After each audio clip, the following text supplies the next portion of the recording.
राज्यातल्या 29 महानगरपालिकांसाठी 15 जानेवारीला मतदान आणि 16 जानेवारीला निकाल लागणार। राज्य निवडणूक आयोगाकडून महानगरपालिका निवडणुकांचा कार्यक्रम जाहीर। सर्व महापालिका क्षेत्रामध्ये आचारसंहिता लागू। 2 ते 3 दिवसांमध्ये ठाकरे बंधूंच्या युतीची घोषणा होण्याची शक्यता। काँग्रेसशिवायच ठाकरे बंधू युती करणार आणि मुंबई महापालिका निवडणूक लढवणार अशी माहिती। मनपा निवडणूक जाहीर झाली आणि त्यानंतर आता युतीची अधिकृत घोषणा होण्याचा अंदाज। 16 जानेवारीला मुंबई माफिया मुक्त होणार। किरीट सोमय्या यांची उद्धव ठाकरे यांच्यावर टीका। कोरोना काळात लुटलेला पैसा मुंबई पालिकेला परत द्यावा, सोमय्यांची मागणी। धूर कुठे गेला माहिती नाही, आदित्य ठाकरे यांचा उपमुख्यमंत्री एकनाथ शिंदेंवर पलटवार। मुंबईचा रहमान डकेत कोण, महायुतीच धुरंधर। एकनाथ शिंदे यांनी उद्धव ठाकरे यांच्यावर टीका केलेली, त्यावर आदित्य ठाकरे यांचं हे उत्तर। ठाकरे बंधू आणि काँग्रेस एकत्र आले तरी आम्हाला फटका बसणार नाही। मुंबईकर भाजप आणि शिवसेनेला निवडून देतील। मुंबईकर विकासाला साथ देतील, मुख्यमंत्री फडणवीसांचा हा निर्धार। तर मुंबई महापालिकेच्या जागा वाटपासाठी महायुतीची उद्या पहिली बैठक पार पडेल। निवडणुकांसाठी उद्धव ठाकरे यांचं मायक्रो प्लॅनिंग आणि त्यामुळे शिवसेना सक्षमतेने निवडणूक लढवेल आणि उद्धव ठाकरे यांच्या नेतृत्वाखाली पुन्हा भगवा फडकेल। शिवाय उद्धव ठाकरे महाराष्ट्रभर फिरणार। अंबादास दानवे यांची निवडणुकांबाबत ही प्रतिक्रिया समोर। जास्तीत जास्त महापालिकांमध्ये भाजप आणि शिवसेना एकत्र लढणार, तर काही ठिकाणी भाजप शिवसेना राष्ट्रवादीची युती होईल। 1 ते 2 ठिकाणी भाजप आणि राष्ट्रवादी एकत्र लढतील। महानगरपालिका निवडणुका जाहीर झाल्याच्या पार्श्वभूमीवर मुख्यमंत्री फडणवीस यांची ही माहिती। मतदार याद्यांमधला घोळ कोण सोडवणार, आदित्य ठाकरेंचा सवाल। निवडणुकीपूर्वीच्या भाजपच्या फसव्या घोषणांना बळी पडू नका, आदित्य ठाकरेंची टीका। मतदार याद्यांबाबत काही प्रश्न असल्यास पुराव्यांसह कोर्ट आणि निवडणूक आयोगात जावं, भाजप नेते सुधीर मुनगंटीवार यांचं विरोधकांना उत्तर। आदित्य ठाकरे हे अपरिपक्व, त्यांना गांभीर्यानं घेण्याची गरज नाही। ग्रामविकास मंत्री जयकुमार गोरेंची आदित्य ठाकरेंवरती ही टीका। ठाकरे बंधूंची युती ही दुधात साखरेसारखीच, पक्षप्रमुखांनी दिलेला आदेश पाळणाराच खरा शिवसैनिक, अरविंद सावंत यांचं हे वक्तव्य। टोलचा मुद्दा कुणाच्याही हिताचा नव्हता, टोलच्या मुद्द्यावरून गुणरत्न सदावर्ते यांची राज ठाकरेंवर टीका। गुणरत्न सदावर्ते यांच्याकडून राज ठाकरेंच्या भाषणाची मिमिक्री। अजित पवार रोखठोक आणि लोकप्रिय उपमुख्यमंत्री, पुण्यातील कार्यक्रमामध्ये मुख्यमंत्री देवेंद्र फडणवीस यांच्याकडून अजित पवारांचा रोखठोक असा उल्लेख।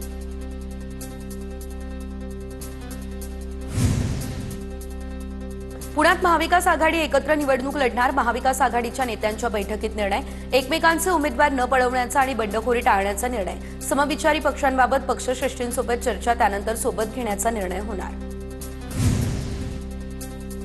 2022 पासून ज्या मुद्द्यासाठी निवडणुका पुढे ढकलण्यात आल्या तो मुद्दा न सुटताच निवडणुका होत आहेत, भाजपचे नेते सुधीर मुनगंटीवार यांची प्रतिक्रिया। चंद्रपूर आणि नागपूर महानगरपालिकांच्या आरक्षण प्रश्नावर कुणी सुप्रीम कोर्टात गेलं तर त्यावर काय निर्णय येईल हे सांगता येत नाही, असंही वक्तव्य। महाविकास आघाडी म्हणून सर्व मित्रपक्षांसोबत चर्चा करू, जिल्हाध्यक्षांनी जिल्हा स्तरावरती मित्रपक्षांसोबत चर्चा करावी। पालिका निवडणुकीत महाविकास आघाडी म्हणून लढण्याबाबत अनिल देशमुख यांची ही माहिती। भाजप निवडणुकीसाठी तयार, महापालिका निवडणुका आम्हीच जिंकणार, आम्हाला पूर्ण विश्वास। भाजप प्रवक्ते अतुल भातखळकर यांची ही प्रतिक्रिया। मुंबई पालिकेचा निकाल हा महायुतीच्याच बाजूने लागेल, शीतल म्हात्रे यांच्याकडून हा विश्वासही व्यक्त। बाकीच्या लोकांना मुंबईकरांशी देणं घेणं नाही, फक्त सत्ता हवी, शीतल म्हात्रे यांची विरोधकांवर टीका। कोण शीतल म्हात्रे म्हणत, ठाकरेंच्या नेत्या किशोरी पेडणेकर यांनी दिली प्रतिक्रिया।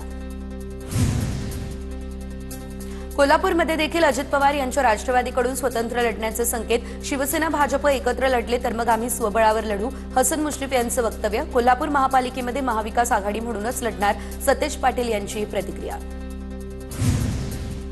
पुणे महापालिका निवडणुकीतील राष्ट्रवादीच्या उमेदवारांना अजित पवार यांच्या शुभेच्छा। पुणेकर कुणाचं बटन दाबतात यावरून आजी नगरसेवक हे ठरतील, अजित पवार यांची मिश्किल प्रतिक्रिया।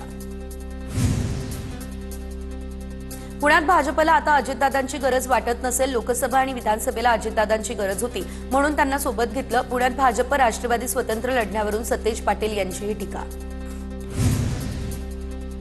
भाजपच्या विकास कामांमुळे सोलापूरमध्ये 100% भाजप दिसणार, महापालिका निवडणुकांची घोषणा होताच भाजप आमदार देवेंद्र कोठे यांची ही माहिती। कानामागून आले आणि तिखट झाले, आमदार हेमंत पाटलांची खासदार अशोक चव्हाण यांच्यावर टीका। इच्छुक उमेदवारांच्या भाजपनं 2दा मुलाखती घेतल्या, त्यामुळे हेमंत पाटलांकडून ही टीका। महायुतीच्या तिन्ही नेत्यांनी ठरवल्यास काहीही होऊ शकतं. रायगड स्थानिक स्वराज्य संस्थांच्या निवडणुकीतील युतीवरती भरत गोगावले यांचीही प्रतिक्रिया समोर. मी पक्ष सोडला नाही, मी पक्षासोबतच. तेजस्वी घोसाळकर यांच्या भाजप प्रवेशानंतर विनोद घोसाळकर यांची प्रतिक्रिया. तेजस्वी घोसाळकरांनी निर्णय घेतला, मी अडवू शकत नाही असंही केलं स्पष्ट. एकनाथ शिंदे यांच्या उपस्थितीत माजी नगरसेवकांचा पक्षप्रवेश. कल्याणमधील 4 माजी नगरसेवकांचा शिवसेनेमध्ये प्रवेश. ठाकरे, काँग्रेस आणि बसपाच्या माजी नगरसेवकांचा शिंदे सेनेत प्रवेश. आचारसंहिता लागल्यानं ठाण्यातील भाजप प्रवेशाला ब्रेक. पवारांच्या राष्ट्रवादीच्या मयूर शिंदेंच्या भाजप प्रवेशाला ब्रेक. पालिका निवडणुकीसाठी आचारसंहिता लागू झाली, त्यामुळे मयूर शिंदे भाजपमध्ये त्यांचा होणारा पक्षप्रवेश झाला रद्द.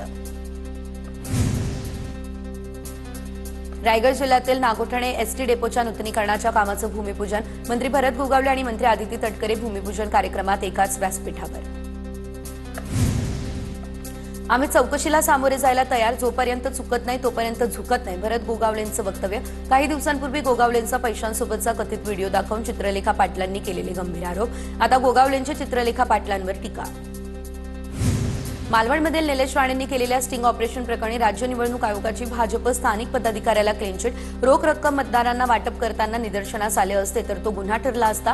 पत्रकार परिषदेत निवडणूक आयुक्त दिनेश वाघमारे यांचं वक्तव्य. पुढील तपास इन्कम टॅक्स विभाग करणार असंही केलं स्पष्ट.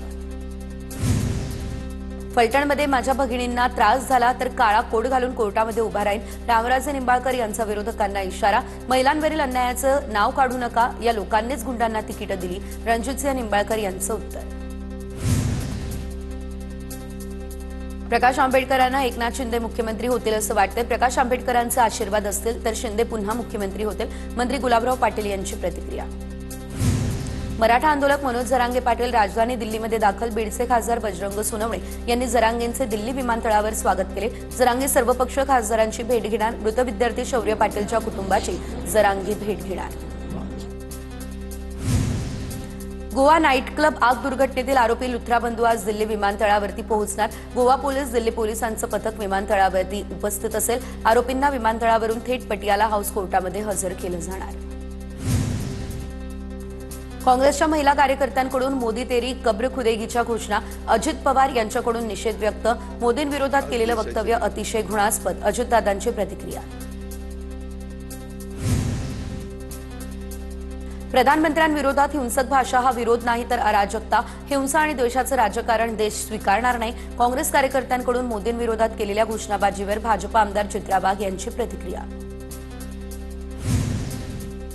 पृथ्वीराज चव्हाण यांची बुद्धी भ्रष्ट होतीये. चंद्रशेखर बावनकुळेंची प्रतिक्रिया. पृथ्वीराज चव्हाण सर्वात मोठे भविष्यकर्ता झालेत असं वाटतं. चंद्रशेखर बावनकुळे यांची पृथ्वीराज चव्हाणांवर ही टीका. तपोवन नंतर ठाण्यामध्ये रुग्णालयासाठी झाडं तोडली जाणार. मनोरुग्णालय परिसरामध्ये वृक्षतोडी विरोधात मनसे आक्रमक. मनसेकडून जागेची पाहणी करत झाडं न तोडण्याचं आवाहन. 3300 बेडचं रुग्णालय, यासाठी 700हून अधिक झाडं तोडली जातील. चाळीसगावच्या तरवाडे गावामध्ये शाळेतून परतताना 9 वर्षीय मुलगी बेपत्ता. चिमुकली घरी न परतल्यानं पालकांकडून अपहरणाचा संशय. गावाबाहेरील शेतरस्त्यामध्ये चिमुकलीचं दप्तर आढळलं. जळगाव एलसीबी आणि वरिष्ठ अधिकाऱ्यांकडून प्रकरणाचा तपास सुरू.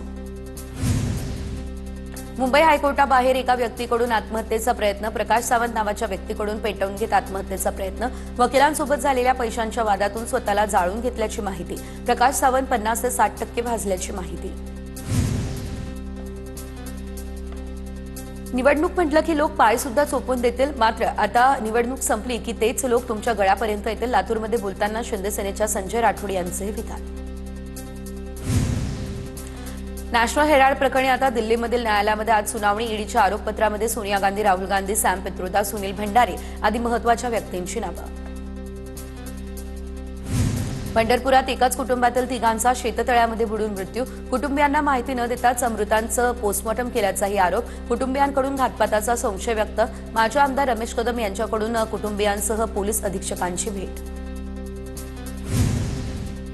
जाफराबाद तालुक्यातील बोरखेडीमधील जवान समाधान पाष्टे यांच्यावरती शासकीय इतमामात अंत्यसंस्कार. पाष्टेंचा 1.5 वर्षांपूर्वी जम्मू काश्मीरमध्ये कर्तव्य बजावत असताना अपघातात झालेला मृत्यू. मेंदूला जबर इजा झाल्यानं उपचारादरम्यान पाष्टेंचा मृत्यू.